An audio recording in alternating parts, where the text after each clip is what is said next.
if you're playing or teaching What's That Noise by Martha Mier, a contemporary composer, you'll have already enjoyed the fact that it sounds mysterious and all the creativity that's in the piece, but I thought I would highlight just a few aspects that you might want to be familiar with before you dive in or while you're analyzing this piece. So the first thing I love to chat about is that we're using this parts of the C minor scale. So if students are familiar with C minor, that's helpful, but we're also taking some fun musical detours to F sharp and F natural. So those are really, really fun. F natural is in the C minor scale, but we get to detour to that a few times in this. The other thing I would focus on as a teacher is there's this really cool section that happens in measures 2, it happens again in measure 4, and it happens more on page 2 is this section here. You can take a look at that in your own music at home.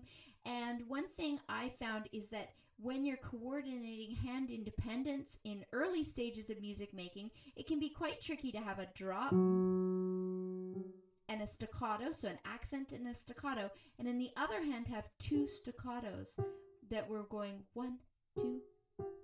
So we have, so that's something to think about when we're having to keep this attached and these detached. So that's something I would work on in lessons or work on in advance before you encounter that in the piece. And again, it happens in a couple different ways in measure 18 and 20 as well. It's very rewarding at the end. You're going to have a descending C minor scale, so you can take a peek at that. And then the other thing that I would take a look at right away is in measure 6. We go from this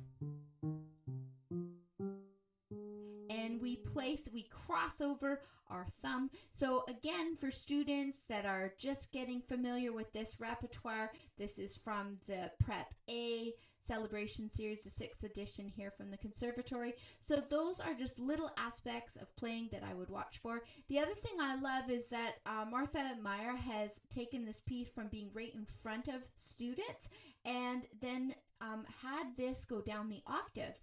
And again, that's a good time to check posture and positioning at the piano, because for a younger student or for someone who's doing these levels at a later stage in life, you'll want to check your balance at the keys, that you feel like you can lean to the left side of your body to stay balanced even when you're playing these low notes. So for a younger student, you'll want to take a look at where the feet are to play this really successfully.